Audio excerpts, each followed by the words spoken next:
And the unique culture of Pichio dance。事不宜遲啦，我哋好榮幸邀請到世界英學國術總會陳漢傑主席上台。喺表演之前呢，先同我哋深入咁樣講解下垂佛嶺嘅故事，俾大家呢同睇表演嘅時候都可以明白成個故事內容同埋冇皮優嘅獨特之處。有請陳主席。唔該晒，多謝晒大會俾個機會我哋世界英學國術總會嚟呢度參與個皮優。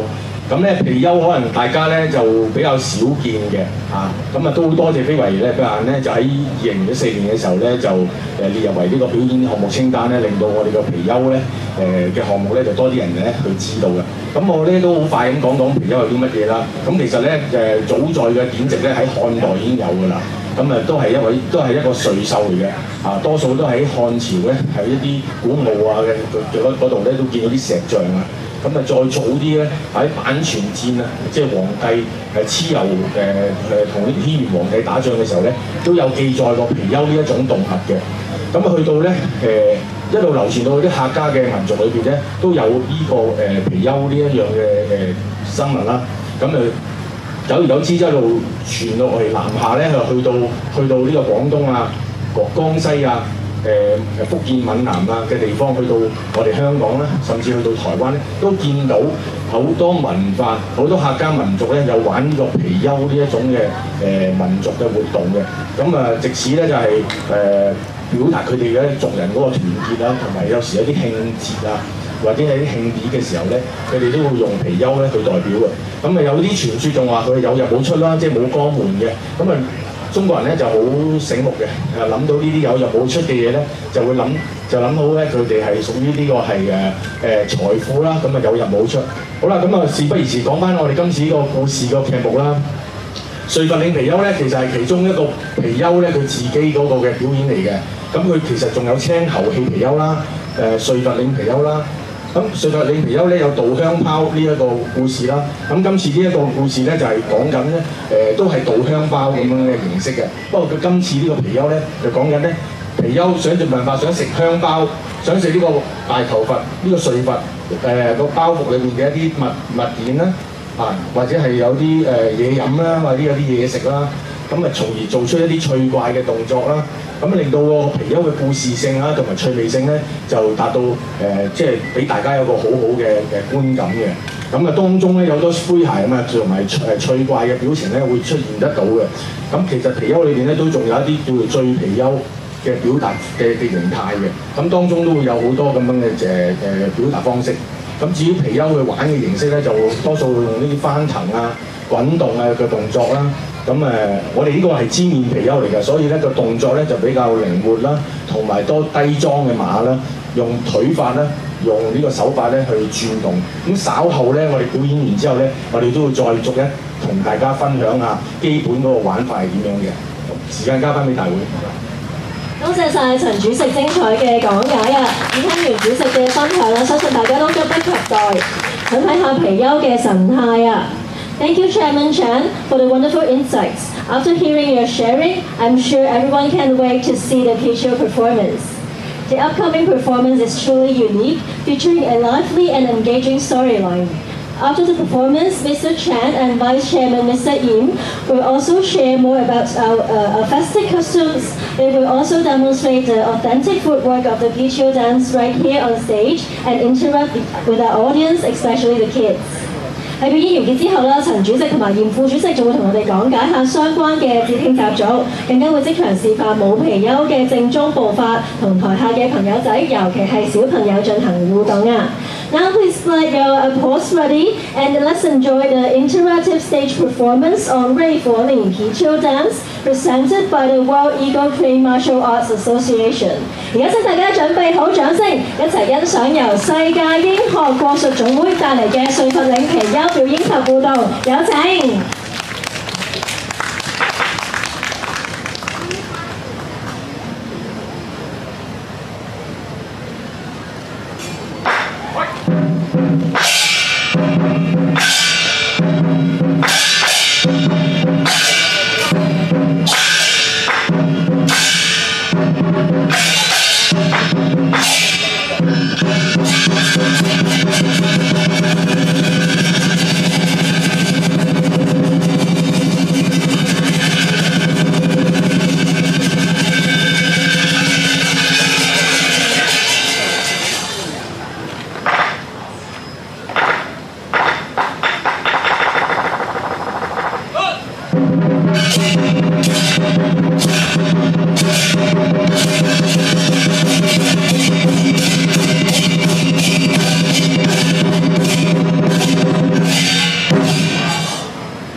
好，咁啊喺度多謝咁多位今日支持我哋玩貔貅啦，咁亦都喺度咧都同大家分享下啦。而家我哋呢代咧，即係啱啱玩貔貅嗰位同學仔咧，都係我哋啲中學生啦嚇，10零歲，咁即係我哋都好開心咧，佢哋都同我哋練咗一段時間嘅啦。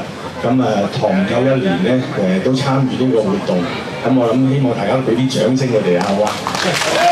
佢哋都花咗好多時間去玩㗎啦，其實都係啊，咁佢哋好中意去玩，咁你知道啦，因為傳承呢樣嘢咧就講係好易嘅，就行咧就唔係咁簡單嘅，要揾啱時間、揾啱時機、揾啱人，亦都要我哋要出心出力啦，出本咁樣嘅。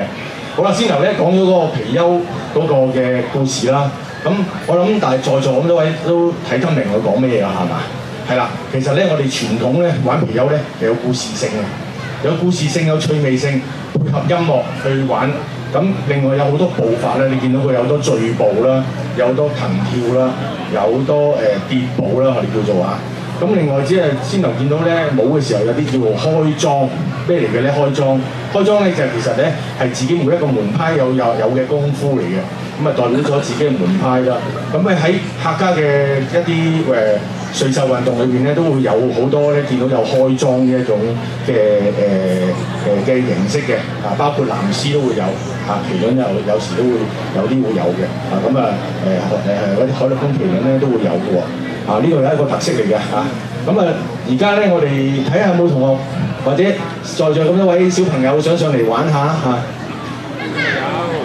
我哋可以示範一下，我有請咧我哋嘅世界英學國術總會嚴運財師傅，我哋嘅副主席，可以示範一下究竟其實玩呢個貔貅基本嘅步伐係點嘅。首先咧以手為主咧，我哋係需要咩叫做玩得靈活咧？靈活係咩意思咧？佢係扁踢嘅喎，係咪啊？扁平嘅。咁後邊咧，我諗嚴師傅俾你睇下個揸手係點樣咧？揸手得2支棍，係啦。咁我哋細個嗰陣時玩咧，就真係有少少叫拗晒頭，唔知點樣玩嘅。咁咧，即係要跟師傅啦，同埋啲師兄去教啦。咁其實就要教我哋嗰個手力嘅擺動。係啦。咩叫做玩得鬆咧？好啊！無法要飄咧就玩得鬆啦。係啦，再加上咧，我哋有一個低裝嘅配合嘅馬步嘅。呢個咧係一個我哋叫做武術嚟講叫撲步啦嚇，左右嘅撲步去配合啦。嚴師傅呢一邊應該係左右，咁我哋再高層次少少咧，我哋有個叫初龍珠嘅手法，就係會轉動嘅。咁俾人嘅感覺就係貔貅就輕率，即係輕快啦、跳皮啦咁樣嘅。咁咧，我已經見到有啲小朋友咧急不及待想玩嘅喎，係咪啊？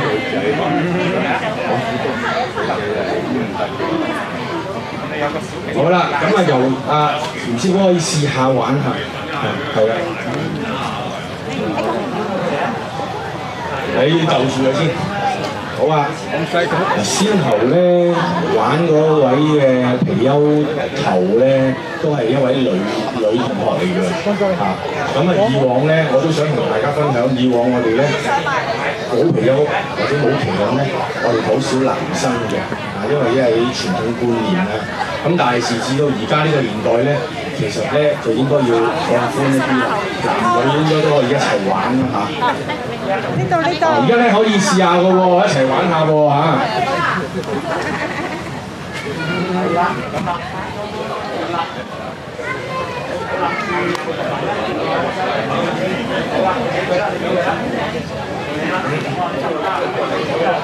哇！好多謝喎，好似喺度玩帳篷咁喎嚇。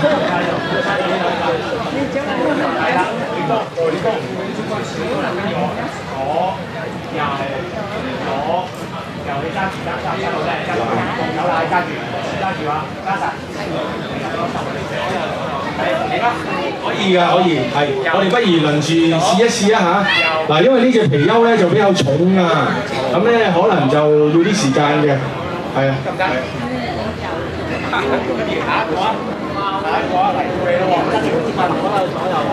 咁啊呢度咧都講翻啦，除咗咧貔貅咧有呢個大頭佛之外咧，我哋仲有呢個青猴嘅，咁有好多個劇目㗎嚇，咁啊有好多醉八仙啊、八仙過海啊咁樣嘅劇目去玩嘅。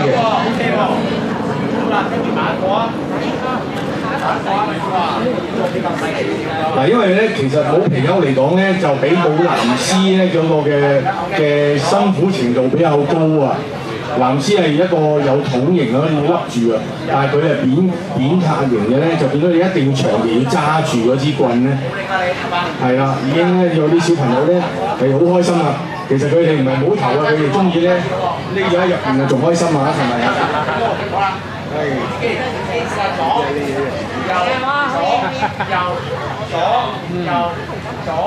右，係啦。OK， 好，下一個上嚟啦。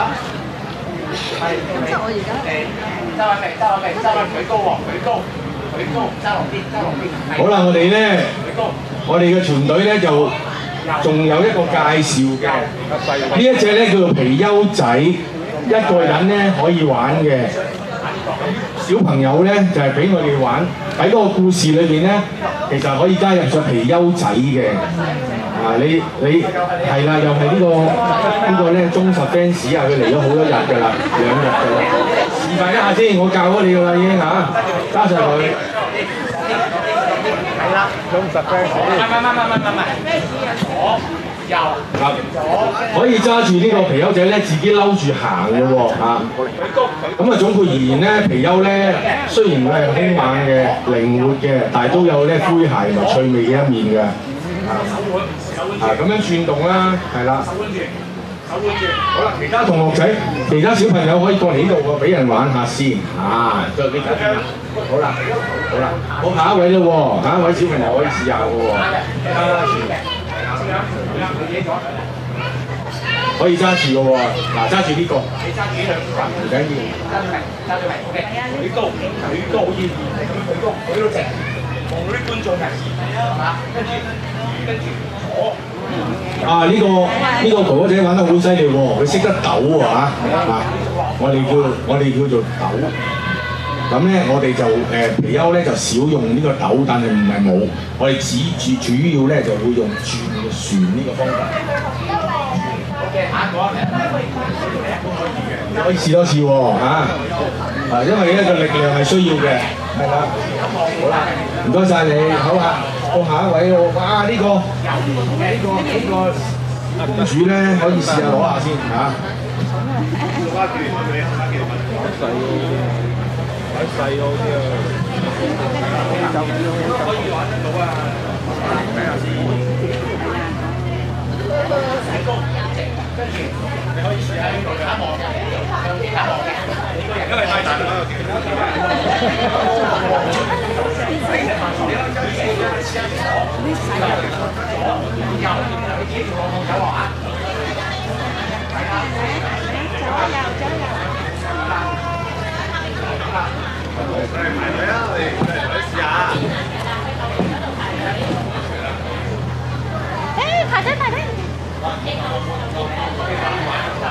女仔可能中意咧，女仔咧可能中意玩呢個細啲嘅，咁啊簡單嘅話嚇，黃色呢個啊。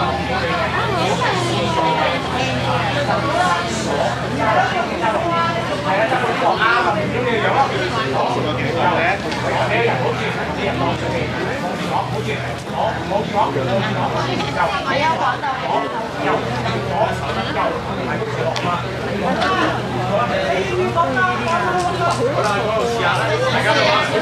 各位朋友，而家世界英學國術總會嘅幾位師傅啦，都教緊大家點樣去冇皮優，仲有一啲冇皮優嘅步法喎。咁有興趣嘅小朋友，甚至係大朋友都歡迎上台把握呢個機會，跟幾位師傅學下嘢。我哋仲有紀念品送俾大家係咪啊？大家要把握機會啦！食未啊？都歡迎大家同咁靚嘅皮優影下相啊！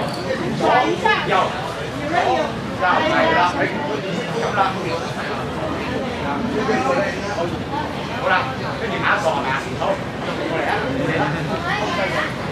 揸到最下先，揸到最下。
係先用定點去玩嘅，即係定點嘅意思咧就係我哋練習嘅時候咧就由上落上落，咁咧以前我哋練習咧就用呢個方法去做，咁啊下數100，咁啊而家咧咁啲小朋友玩咧就應該走先㗎啦，咁所以我哋會增加個趣味性啦，因為呢個低裝馬咧係好緊要嘅，我哋而家咧玩咗咁多年咧都係咁樣玩㗎啦，咁啊再加上咧定點玩完之後。就用上手，咁呢個係定點啦。定點完之後咧，我哋就要行啦。行咧，其實我哋有一套腿功嘅，咁我哋有直蹬腿啦，咁我哋有橫呢啲橫腳啦。嗱，玩嘅時候咧，玩呢啲橫腳啦，咁外擺連啦。咁喺嗰度咧，將一啲我哋自己識有嘅腿功咧，就加入去，令到咧皮優咧玩出嚟嘅時候咧。除咗有趣味性之外咧，仲有可觀性因為每一樣嘢都係㗎啦，即係我哋冇龍冇獅冇皮優都係㗎，我哋一定會有我哋自己嘅功夫喺裏邊，亦都有足夠嘅體能，係啦。好多謝咁多位小朋友喎希望咧你哋未來咧可以成為我哋玩皮優嘅一啲高手啊 ！OK， 咁呢個時間啱啱大咗。其他同學係啊，咁啊睇下其他在場嘅觀眾有冇其他問題可以即係發問嘅大家有冇問題想請教陳主席咧？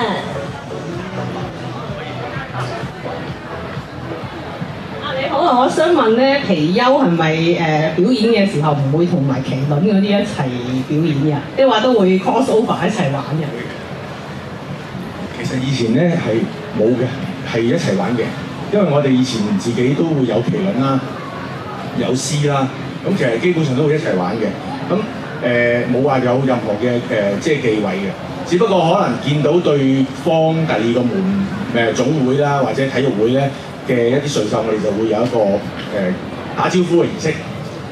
打招呼儀式可能有時會我哋好似開莊咁啦，就會有啲敬禮啊。俾啲拜貼佢啊，渡河嘅貼啊，咁啊握下手啊咁樣，所以其實就冇話我哋玩貔貅嘅時候咧唔可以有麒麟嗰啲嘅，冇嘅啊。不過就少玩啲。我哋大部分咧，我哋冇貔貅咧都喺即係我哋以前喺大埔玩得多啦咁啊講翻多少少就我哋係1966年咧就喺大埔前身咧，我哋個會名叫大埔永年健身院咁啊健身院咁啊聽到依家都玩健身嘅咁但係以前就係咁噶嘛，咁就開嗰啲牌都係用健身院嘅名義。咁啊66年我哋就師傅歐少永咧就做咗隻貔貅。咁啊1970年咧我哋就收到有位朋友啦咁啊邀請咧我哋就參加中環香港大會堂嘅第一屆香港藝術節。咁所以其實1970咧70附近啦咁我哋就已經有貔貅表演嘅啦。咁啊去到1980至83咧，就香港咧就國術界咧就有好多擂台自由搏擊嗰啲嘅事業啊。咁嗰陣時都有邀請我哋咧喺間場嘅時候咧作一個貔貅嘅表演嘅。咁當年嘅報道都有寫低嘅。咁亦都有喺國術界方面咧，其實都好多人都知道咧有玩貔貅呢個運動。不過當年咧就冇非物質文化遺產，咁啊即係亦都係一個歲壽運嘅活動，咁就冇話特別去關注貔貅呢一樣嘢咯咁但係其實都玩咗成60年㗎啦呢度都，咁我去到我哋呢代都係第二代，師傅係第一代啦咁樣，咁啊希望咧就一路去傳承啦，亦都好多謝咧即係非物質文化遺產辦事處去出咗好多嘅力量咧，去幫我哋即係我哋呢啲非遺嘅項目咧去推廣啊，令到我哋咧即係有更多機會咧去講解俾大家香港市民啦，甚至乎啲香港嚟嘅遊客啦咁樣。咁睇下大家仲有冇咩問題？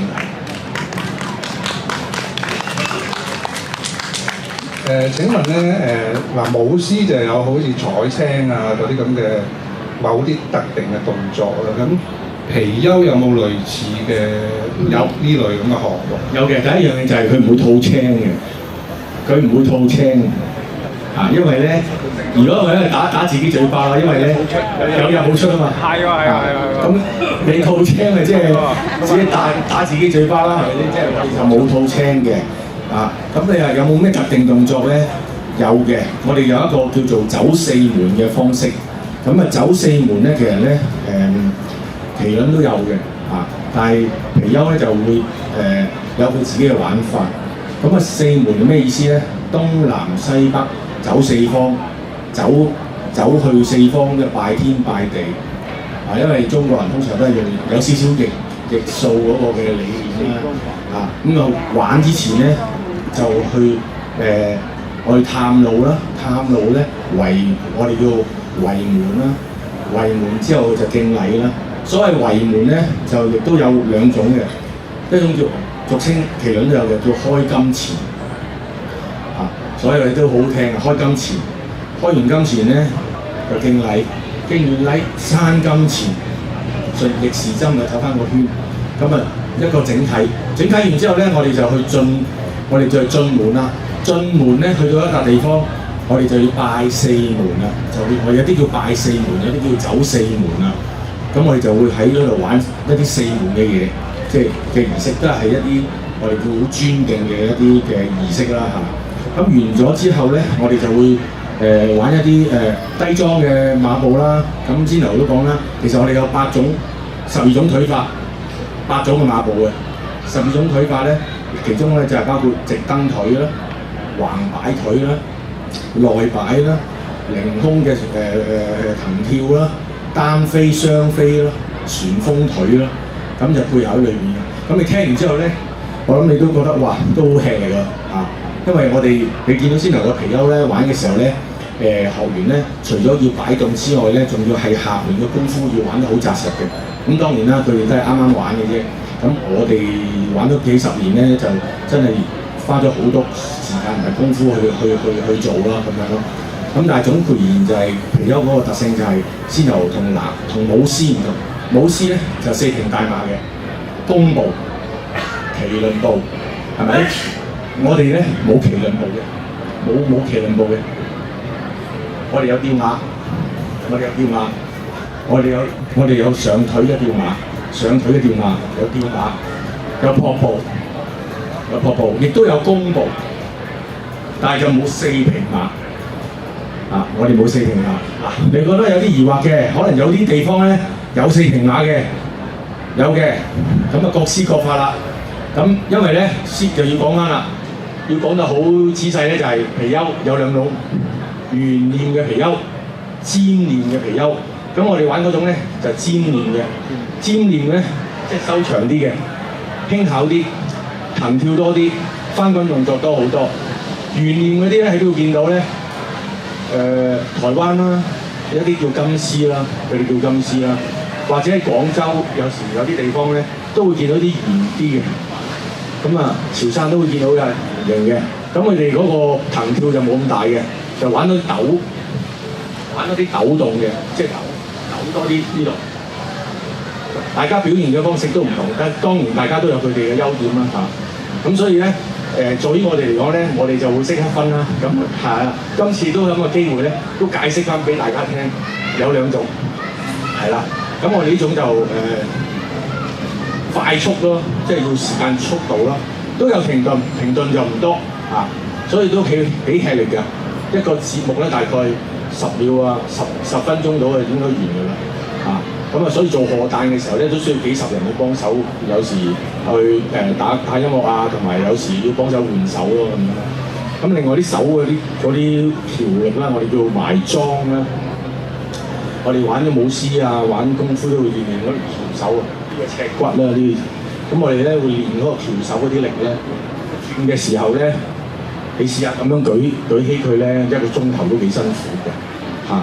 咁但係點都好啦，其實個精神都係想話讓大家呢個運動都係俾大家身體健康嘅啫嚇，身體健康嘅嚇，即係喺國術界嚟講咧，玩呢啲咧有兩種嘅，提高個趣味啦，同埋好似舞獅咁啦，就有另一種嘅娛樂啦，另一種就係讓自己嘅功夫咧用另一個形式咧加咗落去咧，不知不覺間練咗啊！呢個就係學功夫。同埋玩水手嘅時候咧，一種即係目標嚟嘅。我補充少少，頭先陳師傅都講咗啲12種腿法、8種手法。咁我做2個動作，頭先有做到嘅，頭先嗰個學員就係呢個雙飛同埋呢個旋風腿啊，喺裏邊笠住咗你唔知佢打出嚟㗎嘛。如果你平時練咧，你就知道嗰個動作係咁樣練嘅，原來係。好啊，咁啊由阿嚴師傅咧就示範一下啦，呢個單飛啦。咁我哋平時咧係啦，我哋平時喺自己嘅館嗰度練習咧，都有一套腿功嘅。個手係齋上面嘅，唔會落嚟嘅，跟住做旋風腿。呢個就側旋風腿啦，係啦。呢個咧就7字馬啦。落翻嚟。咁樣啦。咁所以咧，你見到係。我哋練一陣練嘅，係啦，所以咧就下盤個功夫咧，我哋就都要玩得好紮實，同埋要好清楚啦，清楚分明啦，唔係賴過就算啦，因為喺我哋以前嘅年代咧就比較嚴格啦，因為冇乜其他嗜好啦，就自己都係淨係玩呢啲嘢，咁都花咗好多時間去研究啊，咁加上師傅啊同埋啲師兄。去幫助啊，咁一路去無全清啊，玩到依家咁嘅特色啦，咁樣啦。咁呢度都睇下大家仲有冇啲咩問題可以問？有位好似後面有位，你問咗先啦嚇。唔好意思，我想問一問咧，其實佢分好多種類，有冇邊啲係專係女仔玩，邊啲係即係男女都得咁樣嘅？其實以前咧就冇女仔玩嘅，老實講嘅，客家人咧就比較即係傳統啦咁。就麒麟都唔可以俾女仔掂添嘅嚇，咁但係時至今日咧，如果我仲係行緊呢一個咁樣嘅我哋咁嘅條例咧，我哋應該冇人嘅啦，即係傳承唔到落去啦。咁如果我即係好講笑咁講，我哋喺中學開一個貔貅班，同阿校長講話我哋自己收男生咧就唔會㗎啦咁所以而家就冇嘅，而家講開現路嘅以前就真係即係男生玩多咯包括藍絲都係啦麒麟都係啦仲有貔貅都係啦咁因為點解啊？都係其實跟翻一個原因嘅啫。以前有啲村咧女性就唔入得祠堂咁冇咁要冇麒麟點入去啊咁樣呢個其中一個例子咯不過呢啲思想我哋都而家我哋冇㗎啦，即係都要希望即係你當係一種運動，當係一種運動去推廣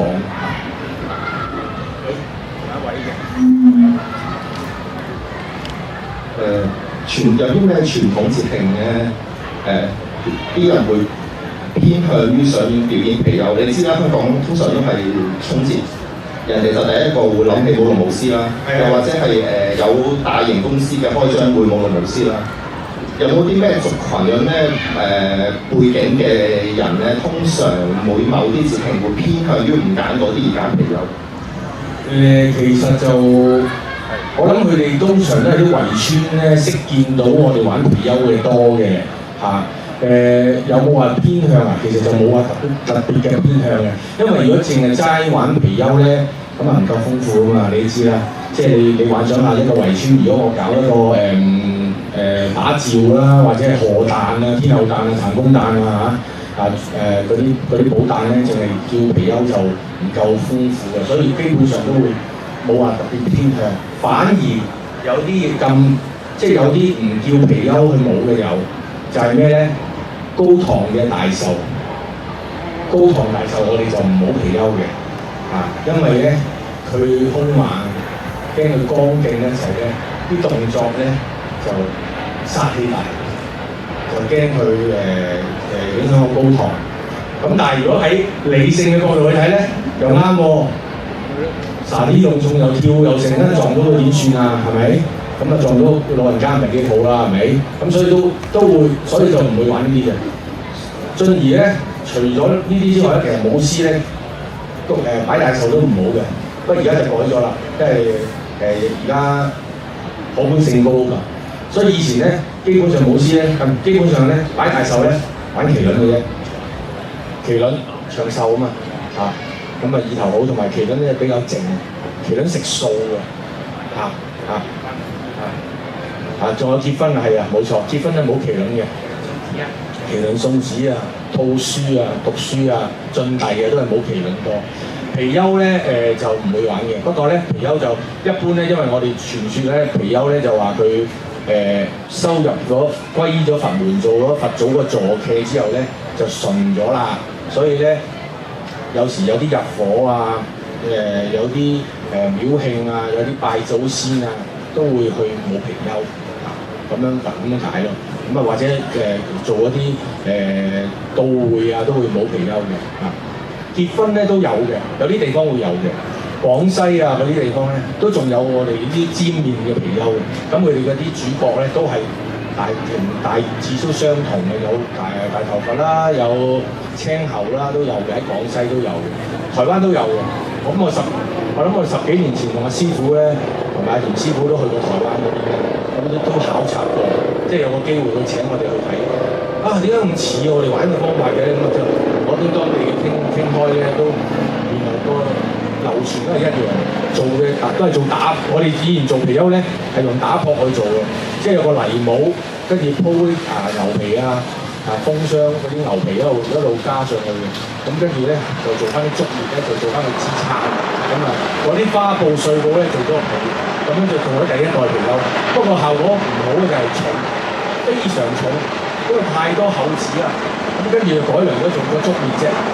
本身咧係打撲嘅，係打帽嘅，做泥帽。有啲仲勁啲，就有個木帽，即係有個木整個帽，跟住一路鋪上去嘅。咁都好多嘅知識㗎呢度。咁睇下係啦，咁睇下就大家就會聽下。咁我嘅話就多謝世界英學國術總會解答咗好多我哋對貔貅嘅好奇啦。咁頭先嘅貔貅表演都係非常之生動，仲帶咗好多招財進寶嘅福氣俾大家，我哋俾啲掌聲佢哋。多謝各位。多謝晒各位朋友，表演驚喜咧一浪接一浪嘅，由3點半開始，我哋亦都邀請咗紫園藝聚天嘅粵劇精英喺藝術館前鋒。